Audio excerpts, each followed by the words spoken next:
Mark Regev, good to see you, and a belated Happy New Year. We haven't spoken this year. A lot has happened since we last spoke.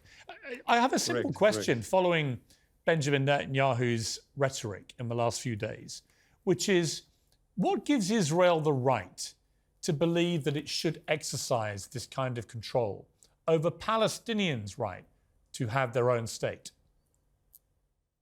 The right of self-defense, the right of my country to live in security, the fact that we have to base peace on realities and not some sort of pipe dream. And the reality will always be, for the foreseeable future, that Israel lives in a tough neighborhood. And any peace understandings reached that don't take that into account and aren't built solidly on security and an infrastructure of security, no such peace can survive. Right, but is this open-ended then? Is this forever? Is Israel's position now a totally implacable, there will never be a two-state solution? Because Benjamin Netanyahu's words certainly suggest that. So you've seen, and you know, that over the last half decade, we've seen peace break out between Israel and a series of Arab countries, the UAE, Bahrain, Morocco. You've seen talk of a peace agreement with Saudi Arabia, which the Saudis, despite the current fighting, have still said is on the table.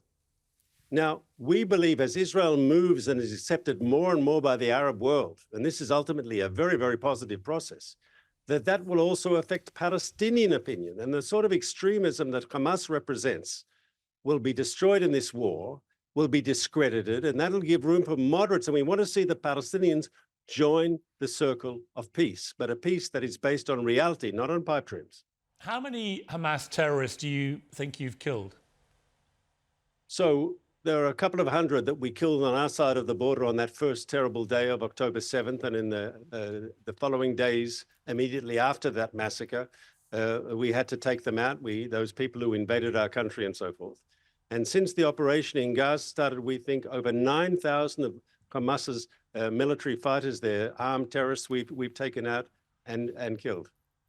Right, so less than a quarter of Hamas's believed force of 36,000 or so, depending on which numbers you believe. But I mean, my point being, the amount of devastation, both in terms of human life that's been taken, including civilian life of women and children, over 10,000 children, it's believed, may now have been killed.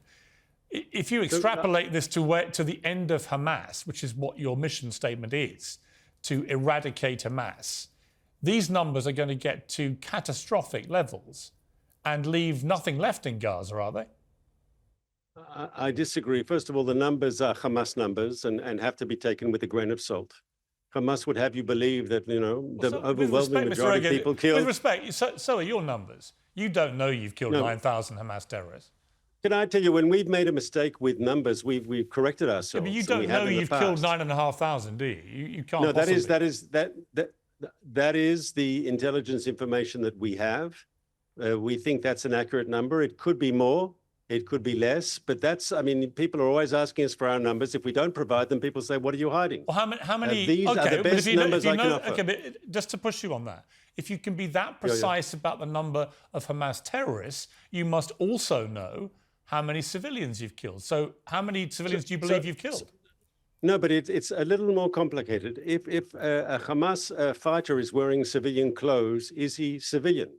If he's a 17-year-old man with an AK-47, a 17-year-old boy, I should say, with an AK-47, is he a child or is he a combatant? In other words, Hamas plays with the numbers. They want you to believe that they're all children, they're all women. No, Israel does not target innocent civilians. Israel does not target Gaza's civilian population. We target Hamas.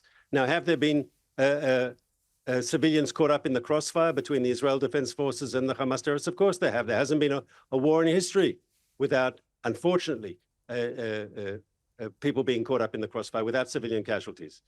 But are we making in Israel an effort to avoid that? Of course we are. For us, every civilian death, that's a tragedy. But for Hamas, who deliberately uses Gaza civilians as human shields, it's not a tragedy, it's their strategy. They deliberately embed themselves under schools, under hospitals, in civilian neighborhoods, even under UN facilities. But how does this war end? Only today, you had dozens of family members of the hostages held by Hamas, still well over 100 being held, storming into a finance committee meeting in the Knesset in Jerusalem, shouting, "You won't sit here while they are dying there." So nearly half of those hostages have still not been brought back. You've only killed, by your own figures, you've killed a quarter of Hamas terrorists, so 3/4 are still there. Your mission statement is to eradicate Hamas. The infrastructure of northern Gaza has been pretty much obliterated. Similar thing is now happening in the south. So again, I just ask you, what does victory look like? How do you know when you've won this war? How does the world know? So in the northern part of the Gaza Strip, we've already destroyed Hamas's ability to organize to operate in large-scale military formations. We've destroyed their battalions. We've destroyed their brigades. You still have the odd squad or two that can cause problems, but as an organized military force, Hamas does not exist in the northern Gaza Strip. In the coming weeks, we will achieve the same victory in the center and the south. And then we'll move into a campaign of counterterrorism, of counterinsurgency, because ultimately, Hamas will be defeated as a military machine, and Gaza will be free of Hamas as a ruling power. And I've said this before, we simply cannot live next to this terror enclave. Just as you wouldn't want to live next to some sort of ISIS caliphate on your border, we refuse to live next to this Hamas terror state on ours. Ehud Barak, who ran Israel, says for around 3 months now, Prime Minister Benjamin Netanyahu has prevented discussion of the day after in the inner cabinet. This is unconscionable. The IDF cannot optimise the probability of winning when there is no defined political goal. The absence of a realistic goal will end up mired in the Gaza quagmire, fighting simultaneously in Lebanon and in the West Bank, eroding the American backing, endangering the Abraham Accords and the peace agreements with Egypt and with Jordan. This kind of conduct drags Israel's security into the abyss. And he says this when Prime Minister Netanyahu's approval ratings are languishing in the early 30s, which is similar to President Biden's in America and is believed to be the lowest number of any incumbent president who's ever had to run for re-election. So these are bad numbers. You now have former prime ministers of the country demanding that Netanyahu resign. I suppose the obvious question is, why hasn't he? I mean, would it not be easier for everybody if he stepped aside now and let somebody new come in and try to guide this to a conclusion which can actually work? You know, it's interesting because I'm familiar with the polls that you cite and others. But the truth is as following. If you ask Israelis, do you support the war aims as articulated by the Israeli government, which is to have Hamas's military machine destroyed, to bring all the hostages home, and to destroy this Hamas-ruled enclave on our south, to destroy their political rule, you get overwhelming support from left to right to center. 80–90% of Israelis. I heard today the leaders of the Israeli Labour Party, they propose no confidence in the government over economic issues, but they don't propose no confidence on the waging of the war and the war aims. On the contrary, Israeli society is united that Hamas must be destroyed as a political and military force. And you can understand why, because when Hamas crossed the border on October 7th and started killing us, they didn't ask us if we supported Netanyahu or we opposed him, if we're left or right, if we're religious or secular, if we supported judicial reform or opposed judicial reform. Hamas just killed everyone they found. And I think for Israelis, we have our passionate debates in this country, just as you have in Britain and people have in democracies around the world. Of course, we have our passionate political debates. But ultimately, I think October 7th was a moment when Israelis understood, you know, we have enemies, and there are people, young soldiers now fighting in Gaza against Hamas. Some of them are left-wing, some of them are right-wing. There are different political opinions, but we understand as a country we have to get this done. Hamas must be destroyed, it must be removed from power, and we must do everything that we can to get the hostages home. You always get sent out, Mr. Regev, to defend Israel, and you do so every time, and I give you credit for that. Benjamin Netanyahu, despite repeated requests from this programme to do another interview, I interviewed him in March, nothing, hasn't given a single interview to a non-American television network. Is it not time that he answers some tough questions himself?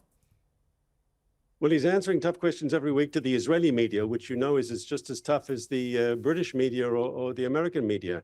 He's been doing these regular press conferences and answering journalist questions. But ultimately, I mean, he's focused today on winning the war. and I see him go in and out of war cabinet meetings, and this is the big picture, because ultimately it's important that people understand what Israel's doing and why we're doing it. No, I understand that, but he has given a number of... The most important thing is to win. Yeah, but he's given interviews. The most important thing is to win. He's found time to give interviews to American media. I think he should give one to European media. I would just like to once again, given that you do come on every time that we ask you, and I give you credit again for doing that, if you could just pass on that request, and I think you should. I promise to pass on the request, sir. Thank you. Good to talk to you, Mark Regev. I appreciate it.